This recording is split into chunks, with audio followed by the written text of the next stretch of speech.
Now this one was a pleasant surprise.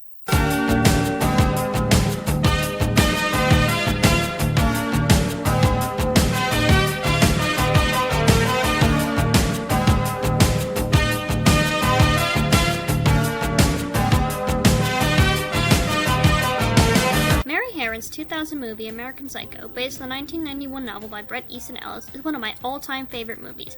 I first watched it back in October of 2023, and maybe it was due to the fact that I was processing some very complicated feelings about the second season of Our Flag Means Death, but I was genuinely impressed by this movie. See, I first properly discovered American Psycho through a rap battle between Patrick Bateman and Sweeney Todd. No, stay with me here, I promise I'm going somewhere with this. Then I saw a death breakdown from the channel Dead Meat with little plot summaries sprinkled in, and I figured, okay, I'll give it a shot. Great decision. It's a fantastic movie, and I tend to be very picky when it comes to horror, so my expectations were not only met, but blown out of the water. And it solidified Christian Bale as one of my favorite film actors. Patrick Bateman is certainly one of his best roles, but that man is absolutely brilliant at everything he does. You know, if I had a nickel for every time Christian Bale starred in a movie about the problems with capitalism, I'd have 2 nickels, which isn't a lot, but it's weird that it happened twice. I know you hate the newspaper movie, dude, but I love it and I will remind you of it until the day you die. So I'm here today to give American Psycho proper analysis because I have so many things I want to say about it. This video is going to feel a little different compared to my last two because it's not as critical. I don't have any major problems with this movie, so I'm just going to use the format of a video essay to gush about how genius it is. It will get very silly at times because this movie is very silly at times. Before we begin, I'd like to mention that I have not read the original novel. I found a copy in Barnes & Noble and flipped through it a few times, but only read a few scenes in detail. So while I will bring up a few details from the book for comparison, I'm primarily going to be focused on analyzing the movie. Additionally, there's a lot of footage that I can't put in the video because YouTube will get cranky if I do, so you'll just have to use your imagination or go watch the movie yourself. And once again, keep the trigger warnings. This one gets intense. With that out of the way, on to the video.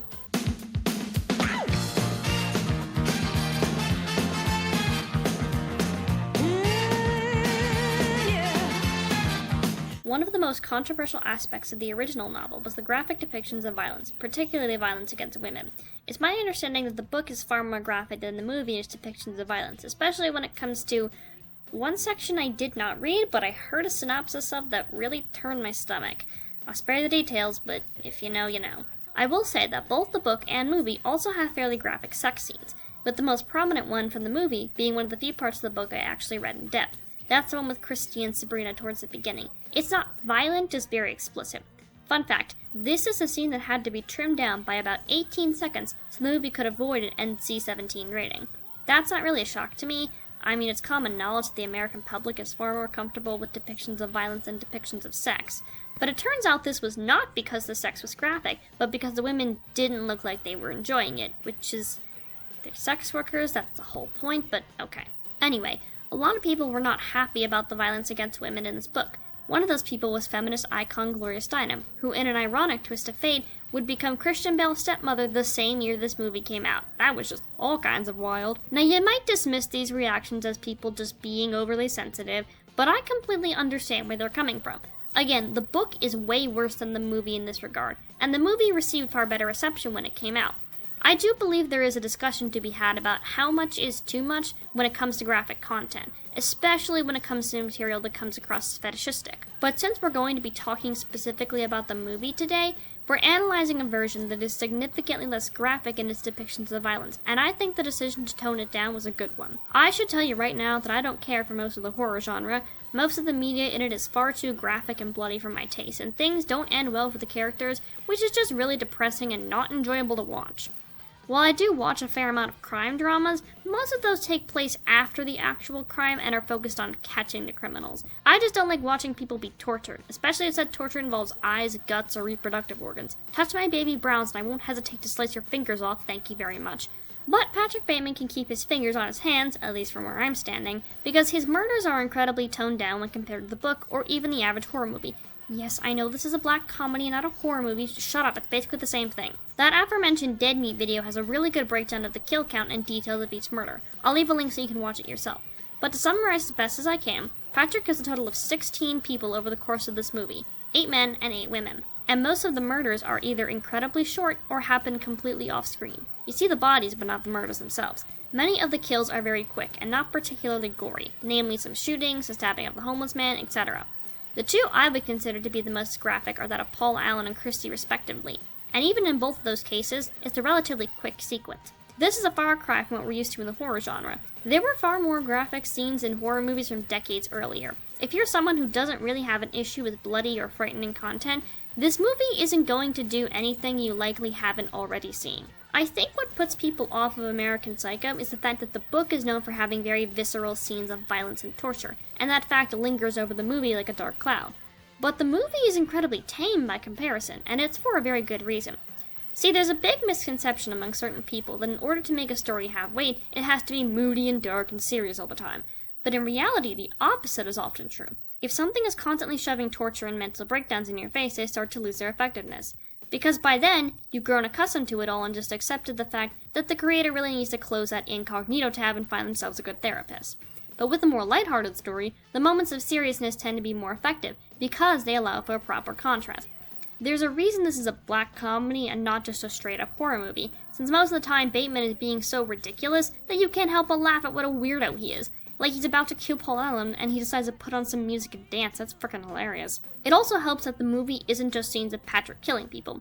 There are plenty of scenes interwoven between the murders of him at work, out with coworkers, doing coke at a nightclub, doing women from nightclubs, you get the idea. There's a notion among certain members of the horror movie community that a movie with a lot of these scenes is boring. Two good examples are The Shining and Rosemary's Baby, both of which I quite enjoyed. There's not a whole lot of scary things actually going on in them, and to some people that might get boring quickly. But this is actually the film's creators making good use of two very important concepts, tension and suspense. As with the general tone of a movie, a lot of people think that in order to make an impact, the murder and demons and whatnot have to take up most of the story. But tension and suspense work to make movies scarier by allowing for some breathing room, which leads to problems slowly building up over time so you can know when bad things are going to happen. The first sign of things going wrong in The Shining is when Jack snaps at Wendy, which causes you to get the vibe of looks like it's time to summon that TikTok red flag guy. In Rosemary's Baby, there's lots of little hints on something is off here, particularly the moment when Rosemary's husband admits to raping her when she was passed out. And in American Psycho, the long conversation Patrick has with many of his victims, and how they're often uncomfortable or mentally out of it due to being intoxicated, hints that he's about to snap and do something really bad. And then he does. If you just have a movie where everything is going at 11 all the time, it starts to lose its impact. Having scenes of normal stuff to break that up helps those intense moments hit a lot harder. Whenever you're trying to make a good horror story, it's always best to remember the phrase, less is more. That's why American Psycho stands out as a uniquely good horror story, because it understands when it's time to take a few minutes to ramp up the tension, allowing the gory parts to have more of an impact. I do think it was a good idea to remove some of the particularly nasty content, because some of it did feel like it was too much. As I said earlier, we can have discussions on when that type of content crosses a line into being unnecessary, but I will tolerate it a lot more when a story actually has something useful or interesting to say. The way I see it, stories with more graphic depictions of child murder and animal abuse that use it as social commentary on the problems with the patriarchal war machine carry a lot more integrity than stories that kill off a main character's dad mostly off screen for the sake of cheap and easy drama. Yeah, I never ended up watching season 5 of Lone Star, so I'm not making that video, sorry. American Psycho is good because it uses all of this to say something. But what exactly is it saying? Well, let's take a look at the movie's themes and symbolism, starting off with...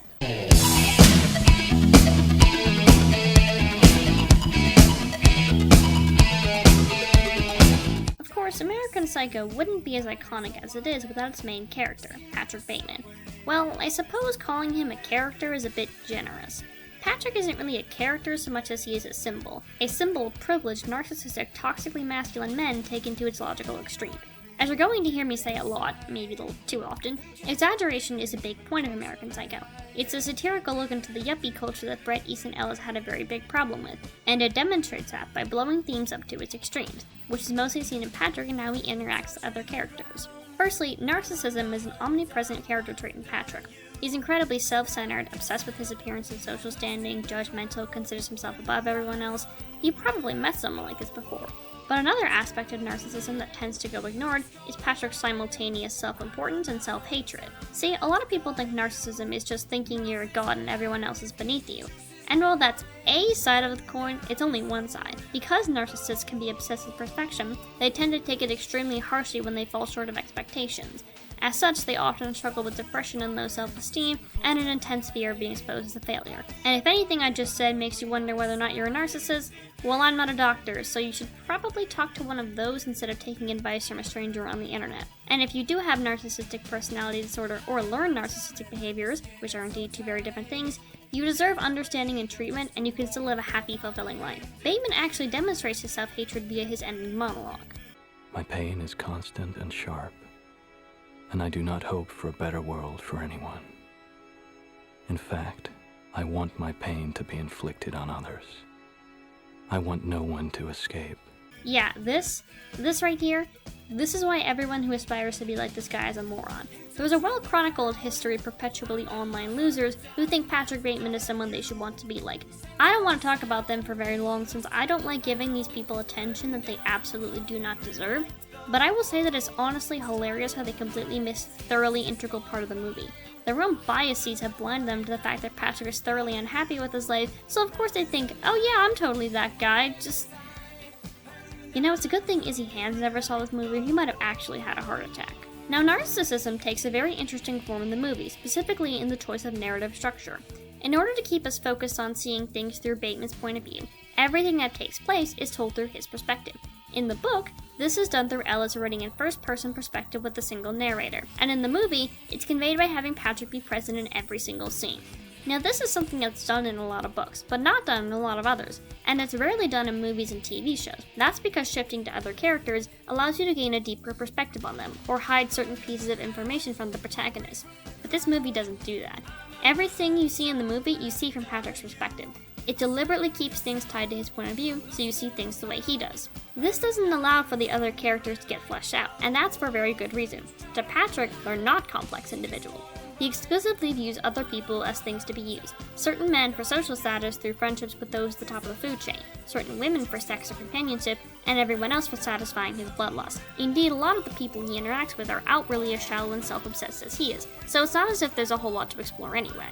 This framing device also serves another very important purpose, but we'll get to that a little later. Bateman's narcissism is also demonstrated through other smaller ways, because this is a movie all about the little details. If you watch the morning routine, you'll notice he says where he lives before he says his name. I live in the American Gardens building on West 81st Street, on the 11th floor. My name is Patrick Bateman. This shows how he considers his status to be more important than who he actually is as a person. And his reason as to why he keeps working a job he hates is... because I want to fit in. Pretty self-explanatory. Something else I see a lot of people arguing about Patrick is that he might have schizophrenia, based on the fact that the truth of his actions are left up in the air. Symptoms of schizophrenia include delusions, hallucinations, disorganized speech and behavior, and social withdrawal. So some people think he was hallucinating all, or at least a very large part of, the movie's plot. Patrick is 27, and schizophrenia in men starts to develop in the late teens to early 20s, so he's plenty old enough to have it. However, that's just a theory. A film theory. I'm sorry, I had to do it. To be honest though, I'm not comfortable diagnosing Patrick with anything.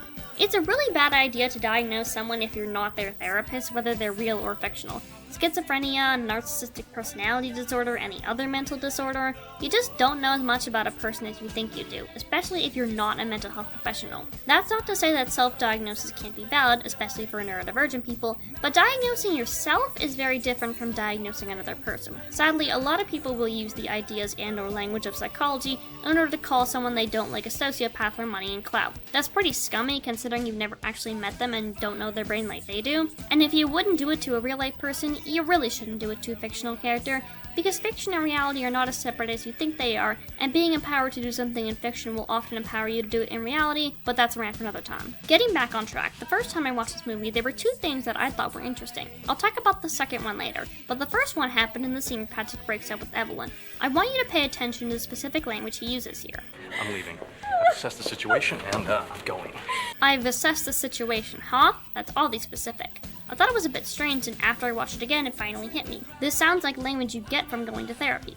The idea of assessing a situation and determining whether or not to leave sounds like something you learn from a therapist while dealing with anger issues or maybe a toxic relationship. Just to be sure, I talked about it with my own therapist, and she confirmed this does sound like something you pick up from there. Has Patrick Bateman been to therapy?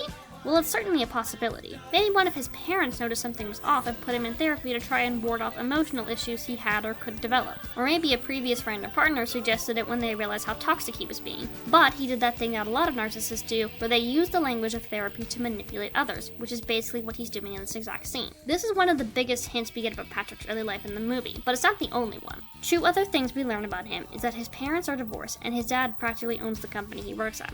This is interesting to me because it indicates he probably has a stronger relationship with his father than his mother. I mentioned that narcissistic behavior can be learned, and considering Patrick is also a violent misogynist, I have a feeling I know exactly where he got both of those from. And this also tells me he's probably a trust fund baby, or at least came from a decently well-off background. Wealthy upbringing, divorced parents, toxically masculine cultural values, and a dad who's maybe a little too heavily involved in his life.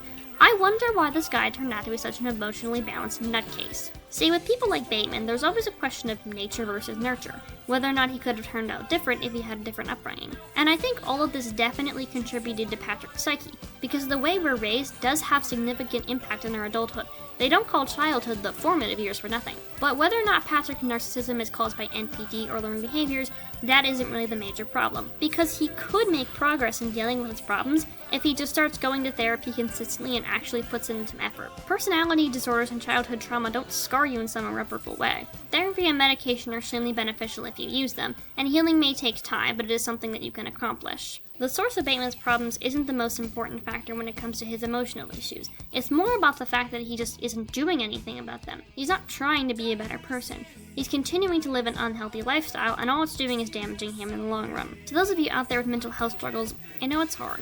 I know recovery takes a while. If you're trying to face your trauma and mental health problems and your journey isn't going the way you expected, it's okay. It's okay to have days when you're struggling even more than usual. It's okay to not be okay. The most important thing is that you do something to help yourself. Sometimes that's as small as getting out of bed or brushing your teeth. Sometimes it's as big as ending an unhealthy relationship. But anything you do for yourself and your mental health, you should be proud of. I'm serious. Even if you don't think it matters, it does. It matters so much.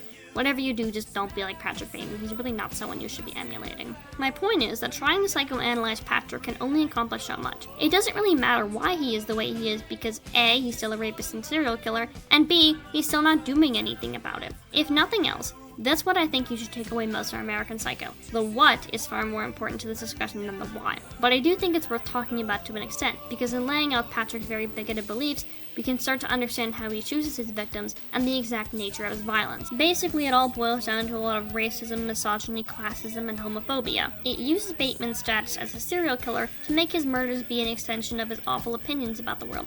And trust me, if people like Bateman could do these things to get away with them, they would.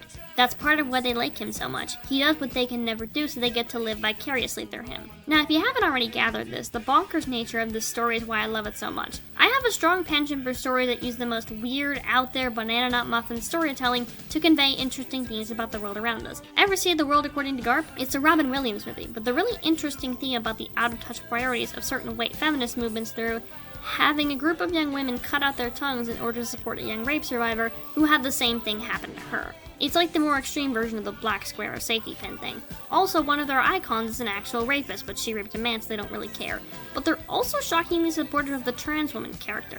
Okay, kind of a mixed message, but I can see the shell of the point that the author was trying to make here. And I see a lot of that idea in Patrick Bateman as well. The best way to make the audience mock him for being a loser is to just make him the most silly person ever. You can't take anything he does seriously, and that's exactly the point. This guy is terrible. I love him so much. He makes me laugh. He pisses me off. He kills a homeless guy and his dog. He dances to 80s pop music. I want him to get therapy and then get beaten to death with a metal pipe by some very buff women, some very gay men, and a hot dog vendor.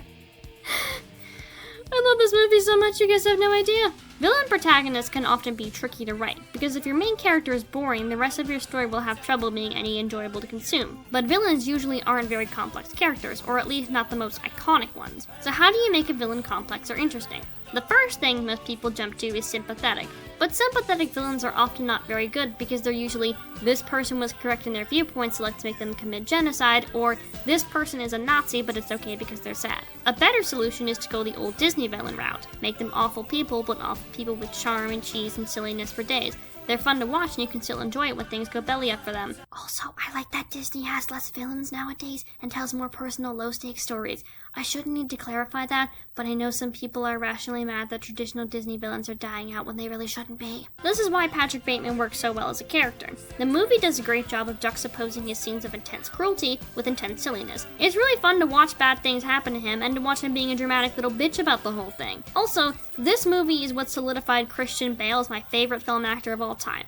Okay, second favorite now, Lee Pace took the #1 spot. This guy leans into every aspect of his character and genuinely does not care what people think about him. He understands the point that Bateman is a complete loser who no one likes or should ever want to be like. Also, he can sweat on command and peel off a face mask in one piece on the first take. That is a level of talent that I greatly aspire to achieve. My point is that American Psycho is the gold standard for writing villain protagonists. Patrick is the most interesting part of the movie, and he has to be because the movie wouldn't be fun to watch if he wasn't. And he's the primary vector for all of the movie's main central themes. So let's break down those themes a little bit more, shall we?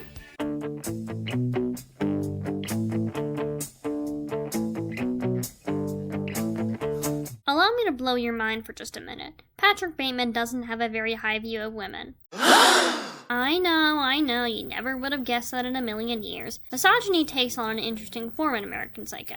As we discussed earlier, a lot of people were quick to decry the book as misogynistic. It was primarily due to the large amounts of violence against women, but I think the way women were written overall was probably part of that controversy as well. I understand both positions, but I think that this one has weaker arguments overall. Remember that we're seeing everything through Patrick's perspective, so the way the women are portrayed is the way he views them, but not necessarily how the author views them. Moreover, the book is staunchly condemning Patrick and his mentality, so this is yet another example of depiction being confused for endorsement. That's not an unreasonable theory to have, mind you, because a lot of the time, depiction does end up being endorsement. But I don't see this as being one of those examples. Does Bret Easton Ellis have unconscious biases? Absolutely, we all do.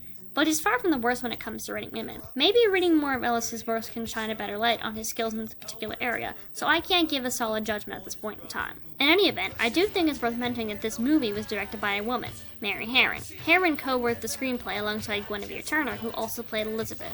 And Cara Seymour, Reese Witherspoon, Chloe Sevigny, and Samantha Mathis were also willing to be in it as well. There's no way this many women would choose to be in a movie that they thought was misogynistic. So why did they come to a different conclusion on American Psycho than some other women? Well, a lot of the criticism of American Psycho was of the book after it had just come out. The movie was far better received. That's because the book had been out for a while by the time the movie was being made, so it had plenty of time to be read and discussed, and for people to realize the point Ellis was trying to make. As I said earlier, I think the decision to tone down the darker elements of the novel when it was adapted to film was a good one. And it makes sense to me that a woman would be the most likely to make that decision. She'd be more understanding of people's problems with the book. Hell, Harron herself struggled to read the book at first because of how violent it was, but ultimately she came around to it, and clearly loved it enough to be willing to adapt it. Considering that it's mostly men who completely miss the point of the story, I'm not sure that a man can handle the responsibility of adapting it well. All that aside, Bateman's view of women is obviously not a very high one.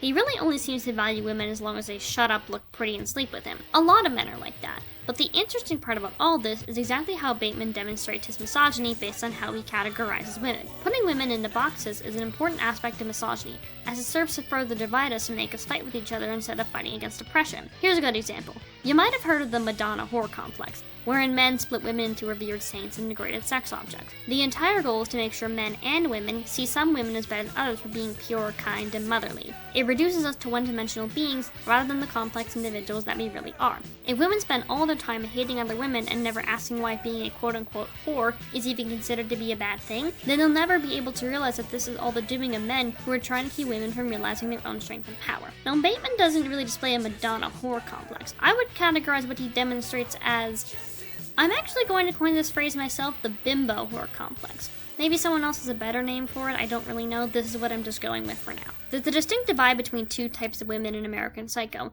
The so-called bimbos are women like Evelyn and Courtney. They're conventionally attractive, have obtained a higher social status, and are in relationships with wealthy and successful men. But they're not shown to be very intelligent, focusing more on their looks and social standings than pursuing intellectual aspirations. On the other hand, the whores are women like Christy, Sabrina, and the model from the club.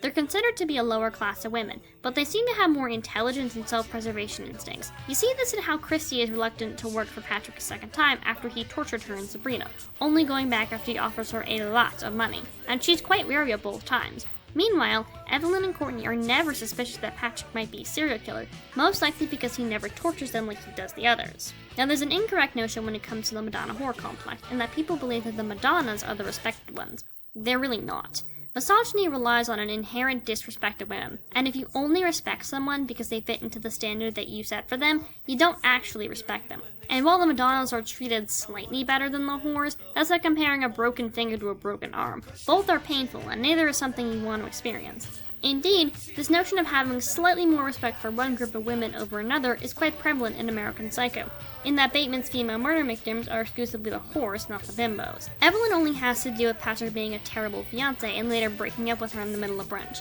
You know, if I had a nickel for every time Reese Witherspoon starred in a 2000s movie where she gets dumped by a total douchebag, I'd have 2 nickels, which isn't a lot, but it's weird that it happened twice. Courtney, unfortunately, is sexually assaulted by Patrick on at least 2 separate occasions, once when she's intoxicated and once when she asks him to stop, but he doesn't. This is obviously terrible, and God do I feel bad for the poor lady, but Bateman doesn't kill her. And considering his general awfulness, that's honestly one of the most tame things he does. It's like comparing throwing a guy off a ship to skinning a guy with a snail fork. When the latter is the standard, the former tends to lose its weight. The so-called whores are not nearly as lucky. Bateman tortures Christy and Sabrina, kills the model, then kills Christy and Elizabeth. He gives them drinks and drugs, so a lot of time they're in absolutely no place to consent to sex. He keeps the model's head in his freezer, and he has some other female corpses just lying around. Isn't this guy just a total gem? Interestingly enough, Bateman also shows a little bit of the Madonna whore complex in that he doesn't seem to view the bimbos as sexually appealing. He never has sex with Evelyn, and he's barely showing any interest in Courtney, but he's quite enjoying himself with sex workers, by which I mean enjoying himself. He's really just looking at himself the whole time. It really highlights how transactional he considers sex, as something only for his pleasure with no consideration for the women he's having sex with. Patrick is at least more interested in sleeping with the whores over his fiancée and mistress. However, there was a deleted scene where he tried and failed to get Evelyn to sleep with him. It's for this reason I don't feel comfortable calling this a Madonna whore complex. Bateman doesn't view these women as sexless paragons of virtue, more like silly little girls who mostly care about their looks above anything else. To be fair, a lot of men feel this way about women, and a lot of aspects of misogyny replicate and feed into each other. All in all, it reflects how misogynists see women as only fulfilling specific purposes for men. For Bateman, some women are good for companionship and social status, while some women are good for sex and murder. Ultimately, they are all disposable, and he gets rid of them when they don't serve a purpose anymore. Well, most of them. See, there's one important female character I haven't talked about yet. Jean, Patrick's secretary. Jean sticks out from the other women because she doesn't seem to fit the narrow molds that Patrick puts them into. On the one hand, she's quiet, meek, a bit submissive, and presumably has romantic feelings for him. But on the other hand, she's a working woman who focuses on her job above her looks and social status. She's kind and soft-spoken, but isn't quite fawn over Patrick the way that Evelyn and Courtney do. She takes his insults on her clothing, but she'll eat sorbet because she isn't obsessed with being in perfect shape. Her feelings for him seem to come more out of a genuine attraction than just a desire for a partner with a high social status. Jean isn't a woman that Patrick can shove into a box, and that confuses him. She confuses him. And he's drawn to her in a way that he doesn't feel with his fiancée, even though he doesn't understand why. All this culminates in a scene where Patrick tries to kill Jean with a nail gun, but changes her mind and tells her to leave for her own safety. A lot of people claim this is because he actually cares about her, but no, he doesn't. That's just not possible. This guy doesn't care about anyone except himself. In order to figure out what's actually going on here, I want to point to what it is that makes Patrick physically stop. He gets a phone call and voice message from Evelyn, and this is a crucial moment for Patrick. He finally understands why he's been so confused about her. Jean is different from every other woman he's met, because her characteristics make her the perfect candidate for a wife and mother. She has both softness and strength as well as a genuine affection for Patrick. She's not someone he can easily put into a box. This is why she almost gets killed but doesn't, and why she's the only woman who knows about Patrick's bloodlust and survives to the end of the movie. It's just a further reflection of how she straddles a line between the two categories that Patrick puts women into. Jean is the exception. Jean is Patrick Bateman's perfect woman, and it's the phone call from Evelyn that causes him to finally realize what he's been missing out on by being with her. So he breaks up with Evelyn, and we actually know what happens to him and Jean after the movie. There was a series of made-up emails between Patrick and a therapist set in 2000 and created in order to promote the movie called the American Psycho 2000 emails. Very clever, I know. And that's where Patrick reveals that he married Jean and had a son with her, that he's trying to get a divorce. Now, Patrick is by no means good to Jean. He still wants to control her just like everyone else. He only marries her because she's the type of woman that can be easily groomed and molded to submit to him, but still has a level of self-respect. She'll be the arm candy he wants and someone he can probably have a pseudo-intellectual conversation with. It's exactly what Patrick wants from a woman. Not a woman who's actually complex to him, mind you, but someone who has the best parts of each of the boxes that he likes to put women into. Misogynistic men often have that very specific view of women that they cling to. Innocent but sexual, wanting to work with soapy mothers, insert glorious monologue from the Barbie movie here. So while Jean can fit that mold for a while, she'll ultimately never be good enough for Patrick. No woman ever truly will. The fact that he divorces her indicates that Jean probably wouldn't let Patrick control her like he wanted. She eventually becomes too strong for that, and so she no longer serves use to him. But because she's a woman of class, he can't bring himself to kill her, so he ends the relationship like he did with Evelyn. Funnily enough, Patrick also mentioned that he has developed some affection for his son, Patrick Bateman Jr., aka PB. Seems a bit weird considering he's a narcissist, but narcissists tend to value children as an extension of themselves, and he's quite happy about the fact that his son is showing himself to be intelligent for his age, which he thinks reflects well on him as a parent. I mean, he literally named him after himself. It doesn't get more on the nose with that. And his relationships with Jean and PB are further proof that he really only cares about himself and to hell with anyone else. You might think that I'm surprised that people sincerely believe that he cares for Jean, but I'm not. It is an understandable conclusion to come to, considering that it would be strange for Patrick to let her go, and so it might seem like he has to care for her. It's easy to spot him as a misogynist because of the way he talks and interacts with women, but the exact nature of his misogyny can be a bit more tricky to really dissect the details of. It requires a bit more digging, and for the viewer to know a decent bit about misogyny and how it often affects women. I'm quite interested in this subject, and so I tend to notice these things a lot more easily because it's just ingrained in my mind to notice them. So now that we've discussed Bateman's misogyny in more detail, let's get into something else that I also find very interesting.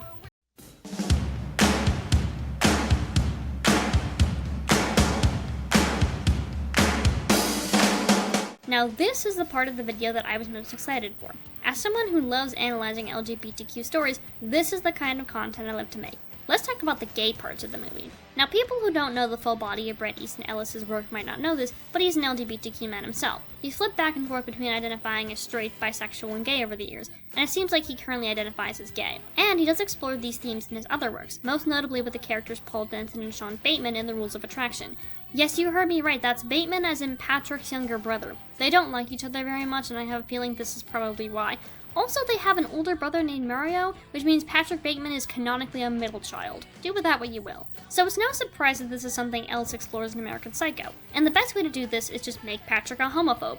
Well, sort of. Patrick really doesn't like gay men, seeing how he's super uncomfortable around Louis Carruthers, his gay co-worker who has a crush on him. But he's more than happy to ask the female sex workers he hires to perform sex acts on each other. Those of you who are new to the world of social justice and LGBTQ discourse, you might be thinking, why is Patrick cool with lesbians but not gay men? The truth is, he's not really cool with lesbians. What he's doing is a form of homophobia. See, people who will loudly complain about gay men but say little to nothing about sapphic women do so for one of two reasons. Either A, they view men as entirely sexual and women as entirely emotional, and they have incredibly sex-negative views, which means they view gay male relationships as purely sexual and deviant, but don't really think about sapphic relationships because they can't fathom the concept of two women having sex together and enjoying it. Or B, they're straight men who fetishize lesbians and love the idea of two women having sex for their viewing pleasure, but are grossed out by gay men. Now, it's well worth mentioning that some straight women have the inverse form of this problem, where they'll fetishize gay men but get uncomfortable with lesbians, or they'll make out with other women for the sake of their male partner. And trans people will often face a whole other form of fetishization. Not to mention that race, age, body type, and a whole host of other factors play into this as well. There's a lot to unpack about this subject, but it deserves a genuine discussion that's far outside my expertise and the scope of this video. So for now, I'm only going to focus on the fetishization of lesbians by straight men, since this is a specific form that American Psycho was talking about.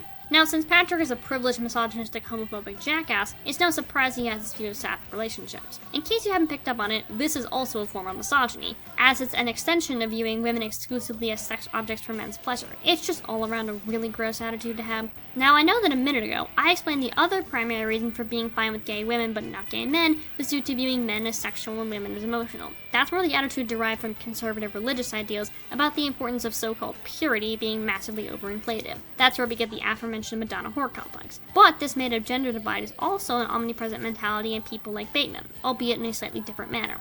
I'm not sure who originally came up with this, but the saying goes, straight men are afraid of gay men because they're afraid they'll do the same thing to them that they do to women. And yeah, that pretty much sums it up for you. In the minds of these idiots, because men are supposedly far more sexual beings than women, all men are inherently predatory. Instead of sexual violence being part of the way men are socialized, it's just part of their nature. Therefore, a gay man who hits on another man who just wants sex and nothing else, and will rape him if he doesn't get what he wants.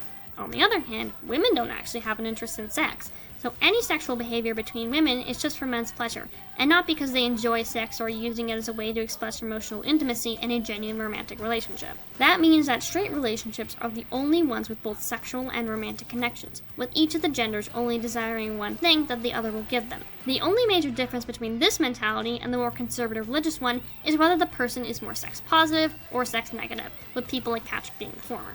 Obviously, this is incredibly inaccurate. Gay relationships run the same range of sexual and/or romantic connection as straight relationships do. And of course, it ignores the vast range of other orientations and gender identities which exist in a variety of combinations among people. It's all cis heteronormative and patriarchal nonsense that a lot of people genuinely believe, because they just can't accept that the world is changing and their stubborn bigotry is becoming a thing of the past. Remember, this story is set in the late 1980s. We're in a post-Stonewall era here. There's been a lot of advancements in LGBTQ rights by this point in time, such as homosexuality no longer being classified as a mental illness, and some people were not particularly happy about that. Patrick is one of those people, which is evident in both his relationships with the sex workers he hires and Lewis. I find Lewis is one of the most interesting characters outside of Patrick himself. He stands out as a character both visually and narratively from the other men in the story. Unlike the other employees at Pierce & Pierce, Lewis prefers a bow tie over a regular tie. He's a little more soft-spoken, and he fawns over Patrick a lot, like many of the women we meet. From the very beginning, you're meant to see Lewis as different from the others, because his status as a gay man puts him at a distinctly lower level of privilege than anyone else. Like Patrick and his colleagues, he wants to fit in with this world, and he tries hard because he knows that his sexuality puts him at a distinct disadvantage. I think part of why Patrick hates Lewis so much is because he sees a man who's struggling to fit in, and it reminds him of his own lack of success in that area. Unlike Paul Allen, who represents everything Patrick wants but doesn't have, Lewis has many of the things Patrick has but doesn't want. Now, here's where we hit a bit of a snag. There's an argument to be made that Patrick Bateman is himself attracted to men, secretly being gay or at least bisexual. Particularly, he's secretly attracted to Paul Allen, even if he doesn't consciously know it. There are a few things of note here. First of all, Bateman is kind of obsessed with Allen. Like when he sees his business card and talks about how cool it is, it's reminiscent of the way you talk about someone you have a crush on. Look at that subtle off-white coloring. The tasteful thickness of it. Oh my god. It even has a watermark. And then when the detective shows up and asks him about Allen, Patrick randomly accuses him of being gay. He was part of that whole Yale thing. Yale thing? Yeah, Yale thing. What do you mean, Yale thing? Well, I think for one that he was probably a closet homosexual who did a lot of cocaine. I mean, speak for yourself, dude. Oh, also this line.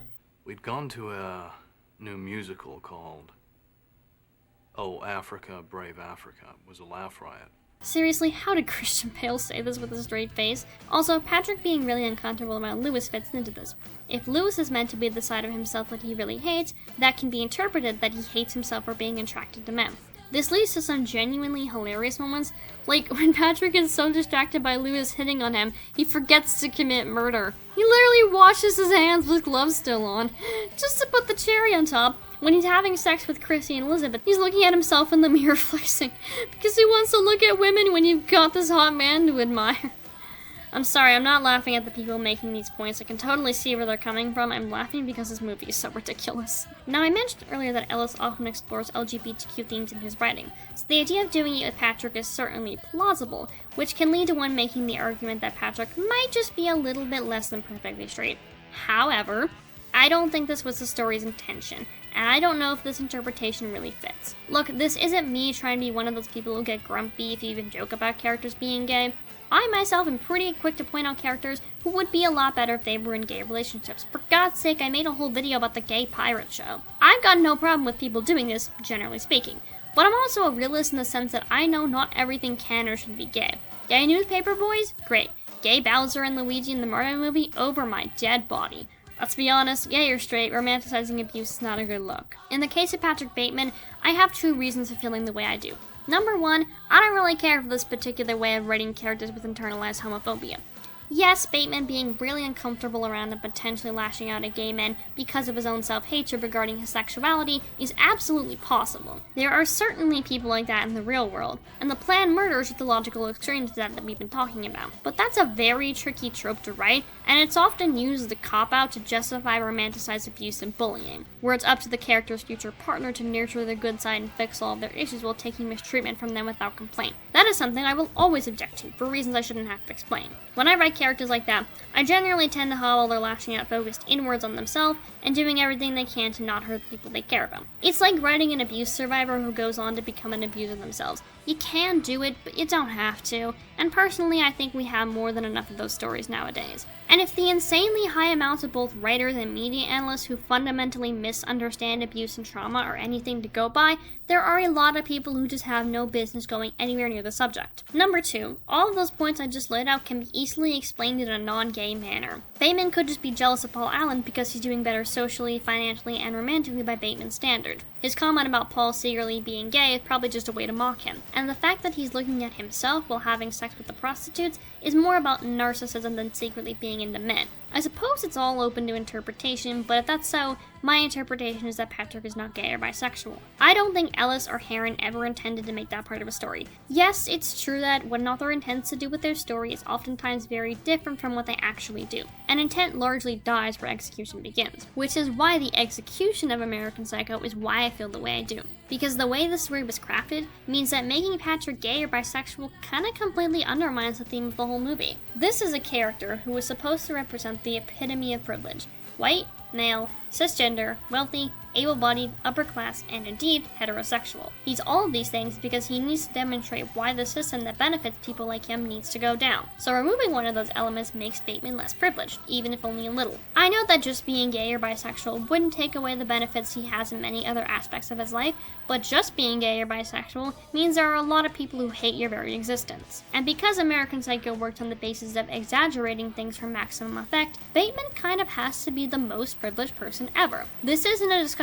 on the nuance of being privileged in some ways but not others, but rather an explicit condemnation of someone benefiting from white supremacy, patriarchy, and cis heteronormativity.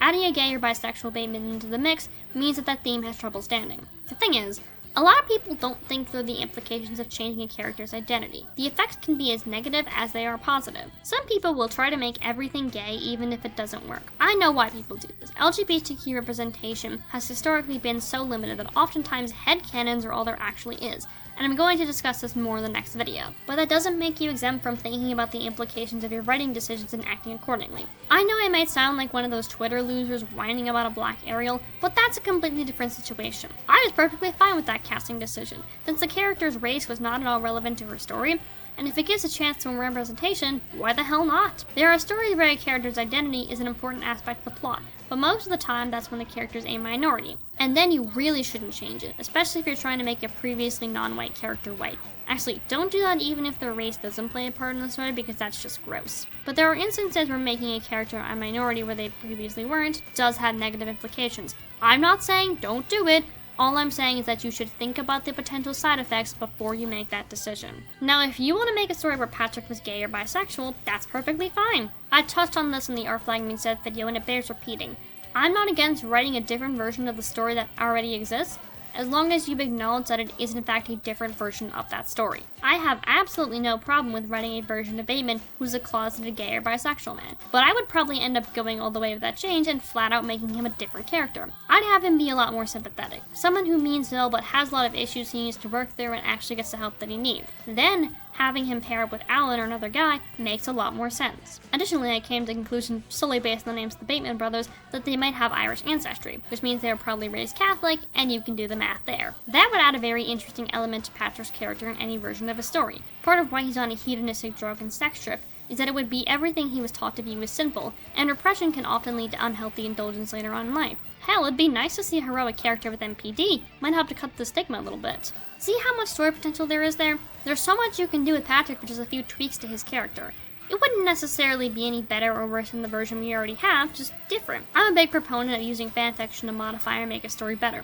No story is perfect after all, and if you've got an idea to potentially make something better, why not give it a chance to be realized? The point of all this rambling is that exploring the nuances of internalized homophobia is not something American Psycho is really interested in doing, and instead just focuses on general condemnation of homophobia and misogyny. And that's okay. Not every story needs to handle every topic. There's a time and place for every subject, and a good writer needs to understand when it's time to cover a given subject or when it's best left for someplace else. As it stands, this is a very bare bones look into the issue, but I think it does its job very well.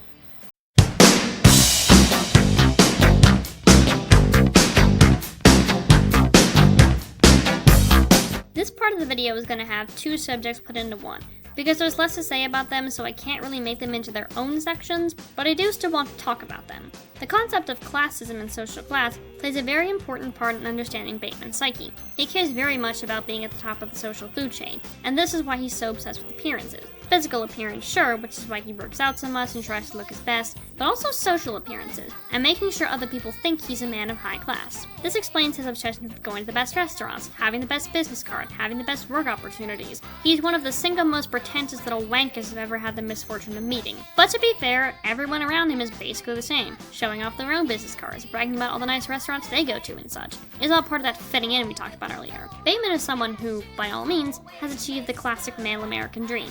Being rich, successful, having a partner of high social standing, lots of friends, material goods, money, sex, power, and yet, it hasn't really done much for him, has it? He actively says that he's miserable at the end of the movie despite having all of these things. That's because someone who is so deeply focused on material things and social influence is never going to be satisfied, always going to need more, and no matter how much you have, you'll never have enough. That's what the phrase money can't buy happiness truly means. Not you should suffer in poverty because all you need is love and friendship. No, you still need to have your basic needs met, and there's nothing wrong with having a few nice things too. But accumulating wealth and power and not caring when others are left empty makes you a pretty awful person. Excessive power and riches can't fix the hole inside of you. They're all meaningless. They're empty, hollow, just like Bateman is. None of this has made him happy. He just wants to think that it has. Interestingly enough, Bateman's classism is also connected to his misogyny. Notice that he only kills the women he sees as lower class, the sex workers and models. That's because he has even less respect for them than he has for women like Courtney, Jean, and Evelyn. You can also see his hatred of lower class people in his murder of Al, the homeless man. He taunts him about his situation, stabs him, and kills his dog. And going after the pet is just...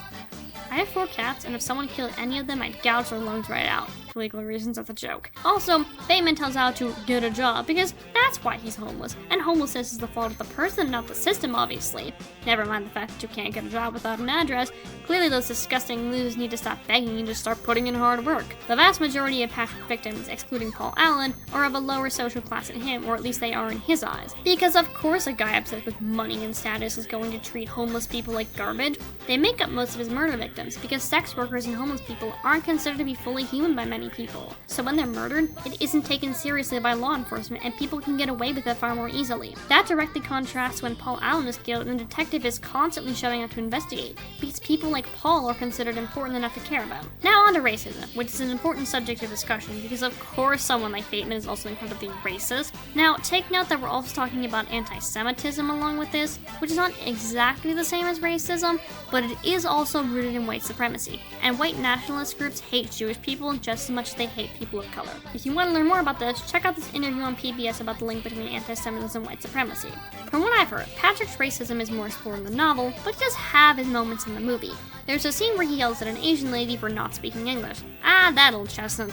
The more things change, the more they say the same. Then there's that bit where he tells his coworker to stop being anti-Semitic, but it appears that he doesn't actually care about supporting Jewish people. He's just saying this because he thinks it's the right thing to say. And then later when he talks about how progressive politics are very important to him. I love those bits in particular, because given the context of the rest of the movie, they're clearly meant to be a dig at people who are self-proclaimed allies, but refuse to acknowledge their own problematic behavior and scream at people of color who have the audacity to tell them that they're being racist. No, that can't be. I'm not a racist. I just don't understand why black people are so mad about this thing that directly affects them. Quit being so uppity, would you? Bateman is the type of guy who supports whatever politics he thinks will make people like him. Guys like him are a dime a dozen nowadays. Give Bateman 20 years, and he'll definitely turn into a right-wing grifter who voted for Trump because he cares about the economy or something else that ridiculous. Now, American Psycho is a very white movie, as was common for movies to be during that time period, and today still sadly, though we are making progress in that regard. Unlike most of the movies from that time period, there was a good reason for that. These people are all meant to be privileged jackasses, so of course making them all white makes perfect sense. The only black person I can remember being in the film was Al, and the only Asian people were the folks in the laundromat and the salon.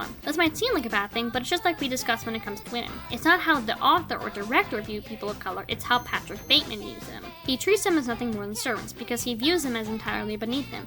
Of course he views everyone as beneath him, but even more so if they're women, not white, or lower class. Good God, this guy's the worst.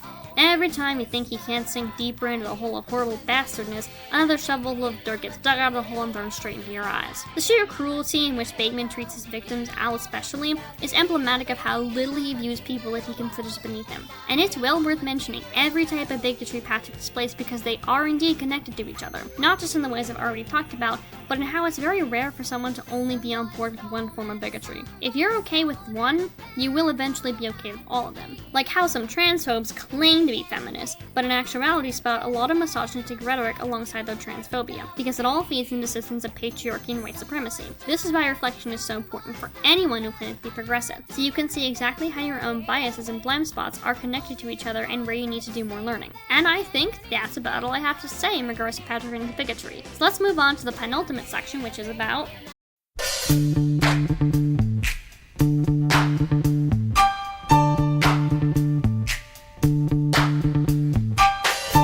Now, something I've yet to properly address in the video is one question that everyone who watches the movie has. How much, if any, of the events in the story are actually real? And that's a good question to ask, since it's not exactly clear in the movie itself. Patrick is very much an unreliable narrator, so whether or not he actually commits a lot of the murders is called into question. And the movie is deliberately designed to make you question what's going on. Patrick will say something really gross, only to have people not react at all. He committed a bunch of murders in Paul Allen's apartment, only to be told nothing had actually happened, and was later told by his lawyer that Paul is actually still alive. It's all a very specifically constructive narrative to call into question how much of this is actually real. Here's where we go back to two things we talked about earlier. First of all, the second reason why Patrick is in nearly every scene, other than to demonstrate his narcissism, is because if he wasn't, you would know this is something that actually happened. A scene with, say, Evelyn and Courtney talking in private away from Patrick would be something that you could assume actually happened, because how would Patrick know the specifics if he wasn't there? In the books, this is accomplished by the story being written in first person. Of course, that's only one way to write an unreliable narrator. It can be done in second or third person, and having events occur outside the perspective of a character would definitely cause skepticism about their credibility. But the Patrick-centric point of view is also really good at accomplishing this task, since it's mostly communicated through his interactions with other people. Let's analyze this scene in particular. You're a fucking ugly bitch. I want to stab you to death, then play around with your blood. You'll notice that the bartender doesn't react to Patrick's comment. This could be because he never actually said it out loud, or because, really, how do you even respond to that comment? Every woman on the planet has had to deal with a guy like this before, and a common response is to just ignore them, because if you don't, well, they might get even more angry and probably kill you. Of course, they might also kill you to ignore them, because getting murdered isn't your fault, and it's not women's responsibility to handle men's behavior. But every woman handles creepy men differently, and the bartender probably decided that this was her best bet to get Patrick away from her. There's other examples like Patrick telling Paul, I like to dissect girls. Did you know I'm utterly insane? Great tan, Marcus. I mean, really impressive. As before, no reaction. Paul isn't a woman dealing with a potentially dangerous man, so the lack of response here is probably just him thinking Patrick is joking, or again, Patrick never said this out loud. You can never be exactly sure in any particular scenario what Patrick actually verbalizes to other people, and that's the point. It's all done in order to call his words into question. You're watching the movie through his eyes, so you're only ever shown what he tells us that happens. And seeing the perspective of a racist, homophobic, misogynistic narcissist is itself good evidence that you should take everything you see with a grain of salt. Now let's talk about the second thing I noticed during my initial viewing. Right before Patrick kills Paul Allen, he takes a pill from an orange medication bottle. I thought that was potentially important the first time I saw it, so I made a note of it and went on with the movie. But later I went back to watch that scene again, and something caught my interest. The bottle doesn't say exactly what medication this is, but it does say only uses prescribed. The implication here is that Patrick is not taking the medicine as prescribed. And while it could be anything in theory, I seriously doubt this is, blood pressure medication. Maybe it's an opioid painkiller that Patrick is abusing, or maybe it's an antipsychotic. Remember how we discussed that Patrick might have schizophrenia? Well, a lot of schizophrenics have trouble taking their medication properly, which can lead to their symptoms coming back. If Patrick hasn't been taking his meds, this could explain why his symptoms are getting worse over time. But then, why does he take his medication presumably on schedule for once right before he kills Paul Allen? I think it's to hint to the audience that this is something that's somewhat real, seeing as the taking of the medicine would lessen the psychotic symptoms. This may not happen immediately, accurately, but it's more meant for symbolism than anything else. Alan's murder is the one consistent through line the movie has, and one of the few plot threads that becomes relevant outside of a few scenes. This is why a lot of people have come to the conclusion that this is one of the only real things that happens. Well, kind of. The final scene has Bateman's lawyer telling him that Paul Allen is alive and well, and that they just had dinner in London, after Bateman finds out that Allen's apartment has been cleaned. This tends to be the most contentious part of the movie, because no one is really sure exactly what happened here. One of the most common theories is that Patrick's father, who owns the company, covered up Allen's murder to protect his son. This does make sense to me, but the timing makes things a little difficult. Patrick calls his lawyer at nighttime, and then everything is gone by the next day. What kind of favor did you have to call in to get that done, Dad? I guess it's possible, but it seems pretty hard to pull off in such a short window of time. But of course, this is all done intentionally. The ending is meant to be confusing and lead to a lot of debate, because it further encapsulates just how unreliable of a narrator Patrick is. For me, I don't want to linger on this too long, because I feel that the question about whether or not Allen's murder was successfully covered up is irrelevant. It's done to reflect Patrick's unreliability, sure, but it also serves another purpose, to further emphasize the theme of the issues with privilege. There's a reason that someone as privileged as Bateman is the one who gets away with murder, because that's something that unfortunately happens a lot nowadays. It's no secret that the American justice system is incredibly biased against Black and Latino people. They're far more likely than white people to be incarcerated, often receive harsher punishments for the same crime, and deal with far more police brutality. This is definitely a subject you should look more into, so I'll leave a few links to some reading material for your convenience. Keep in mind that this is just a surface level look into the information, but these articles are quite useful to start off with. Of course, Patrick's situation is not entirely accurate to real life. A more realistic scenario is that he'd be more likely to get a lesser charge for his crimes, have access to a better lawyer, and police would treat him better. But as we've already discussed, that's just how American Psycho works. It takes a situation that deals with real-life issues, blows it up to extreme and often hilarious proportions, and uses it to make a salient point about American culture. And there's seeds of reality in this, as you have to do when you want to make good satire. So Patrick does have a really good lawyer and also has a father who might have covered everything up. It's an exaggeration, sure, but one that can also happen in real life. It's just not as common. You know, it blows my mind just how much cultural commentary they managed to stuff into a 1 hour and 40-minute long Christian Bale movie about cutting up a guy with an axe to the tune of Hip to Be Square. Then again, a lot of these things are connected, as I discussed earlier, so it's kind of natural that they'd all come up together. But there's just so many layers to it all, and that's what I love. The rabbit hole is so fascinatingly deep that I was able to create a video of this length about everything I saw, and I probably still missed a lot of things. I think the presentation of this movie is a large part of what makes it so good. The sheer confusion as to what's actually happening and what's Bateman's imagination really helps to solidify all of the themes, primarily the fact that this guy is just awful and you should never be like him. I love it. It is genuinely brilliant, and I am thoroughly impressed.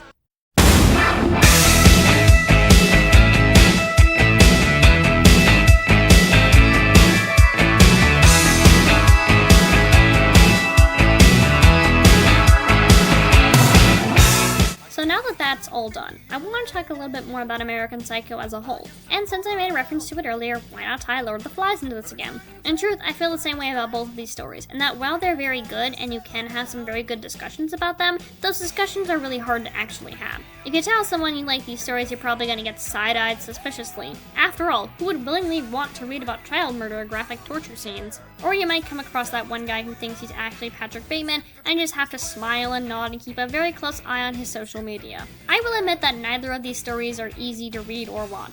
The 1990 Lord of the Flies movie made me bawl my eyes out, as bad of an adaptation as it is, and I had to watch American Psycho in multiple chunks in order to even get through it. Although to be fair, that was a mixture of both the actual movie and my dumb ADHD brain never letting me sit down and watch anything straight through. These are stories that are really going to wrap you into them, and they're going to make you uncomfortable. And I think that's the crux of the issue, the fact that they're so direct about it. It's all too common for stories to try and talk about issues like rape, abuse, torture, and such by being subtle and not outright saying anything. So in the rare instance when a story does try to directly address, or God forbid even explicitly depict it, it often gets accused of being fetishistic or torture porn. On the surface this seems perfectly reasonable, but it's actually a lot more complicated than that. If any of you have ever been to therapy, you'll know that in order to start working on your issues, you have to discuss these things directly.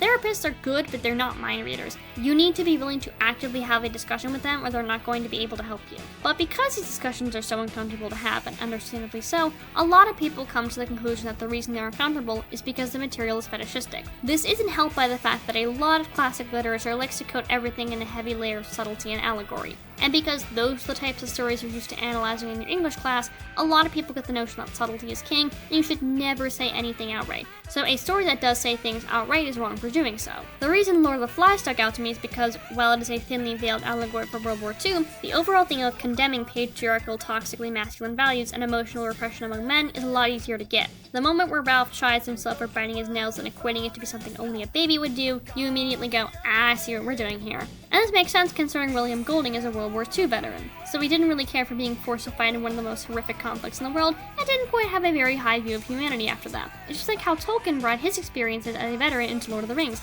You know, if I had a nickel for every time— oh, you get the joke by now. And Bret Easton Ellis did this too, as reportedly he was living a life similar to that of Bateman that he wasn't happy in, and he used his book as a cautionary tale to warn other men of why they didn't want to live like this, no matter how tempting it appears. Also, it was a little bit about his father as well. Every writer brings their own experiences into their work, and a lot of writers use their stories as a way of processing their own trauma. I do this myself to an extent, and if these kinds of stories weren't as direct as they were, they wouldn't have as much of an impact. This is actually brought up in Lord of the Flies, where Piggy refuses to talk about Simon's death with Ralph, and that does not work out for anyone involved. These are stories that talk about their respective issues in a very straightforward and explicit manner, and even have some explicit depictions, and for a very good reason. Nikki, didn't you say earlier that graphic depictions of violence are unnecessary? Now you're defending them? No, I'm trying to be nuanced here, just hold on for a minute. There are certainly stories that depict violence and trauma directly and in a fetishistic manner, but it's usually pretty easy to tell when something crosses the line. Trauma survivors recovering almost instantly with little to no lingering effects, the scenes going on far beyond what's necessary to understand what's happening,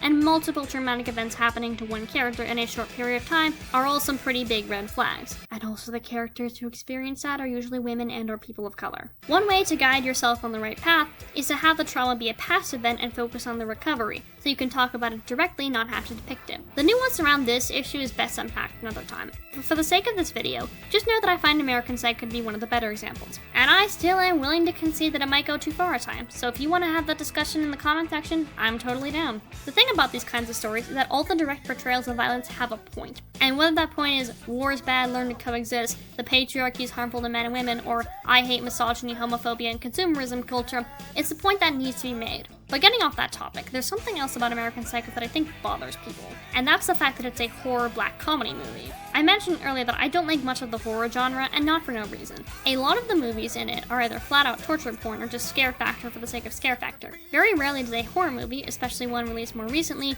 try to address subjects like abuse, drug addiction, or trauma through the vectors of demons and monsters, which I would argue is the entire point of the genre in the first place. Most horror movies are considered good or bad based on how scary they are, or factors like acting or special effects. Fans of The Shining, do you like it because it's a story of surviving an abusive husband and father told through ghosts and psychic abilities, or do you like it because the door-busting scene freaked you out? And because of this, trying to argue that a horror movie is a genuine piece of art that has something interesting to say about a certain subject is not something the average horror fan is going to care about. And to a non-horror fan, it'll make you look like you're desperately trying to make higher art out of something that doesn't actually have it. I don't deny that there are good horror movies out there, I literally just talked about a few of them, but there's a lot of sludge to wade through if you want to find them. I know this is definitely going to make a lot of people want to share their horror movie recommendations, but I have to ask that you not do that. I'd rather explore the genre on my own at my own pace. Besides, I always read a synopsis of horror movies before I watch them, and 9 times out of 10 they aren't as good as you make them sound. The reason American Psycho stands out is because it actually makes you stop and think about the world around you a little more. For me, I look at Patrick Bateman trying so desperately to be just like everyone else, and I can't help but feel sorry for him in a way. Not because he's a victim, everything he does is his own fault, but Patrick wants to fit in so desperately, and that's constantly in conflict with the part of him that thinks he's above everyone else. If he gets arrested for his crimes, he goes down in history as a monster, but if he becomes just like everyone else, they may all love him, but he'll be forgotten eventually. It's a fundamental clash between two things he wants more than anything: to be loved and to be remembered. Someone like Patrick is never going to be remembered for doing something good, and so he can't have both. By the end of the movie, Patrick may have some level of admiration from his colleagues, but it's just another face in a sea of empty, hollow people with nothing truly meaningful in their lives. But most of us aren't like Patrick. We can be loved and remembered. We can do great things if we really try. American Psycho made me ask myself, is fitting in really worth it? Do I want the safety and security of doing exactly what people expect of me? Or do I forge my own path, take the risk, and find my own happiness? Sometimes I'm not sure, but I don't think I'll ever truly find joy in my life if I don't find it on my own. The evil in Patrick Bateman's world isn't the murder, it's the normality. It's a stifling repression of a culture that tells you to adhere to some arbitrary definition of normal. And a lot of Patrick's problems exist because he can't understand this. Instead, he buries his impulses. He hides his true feelings under a fake smile and pretends like there's some meaning to all of this, but there isn't. This isn't who he really is, and he'll never be happy as long as he keeps doing this to himself. I know it may sound odd to talk about Patrick's bloodlust as if it's just a little quirk of his, but again, this is just a situation taken to its logical extreme.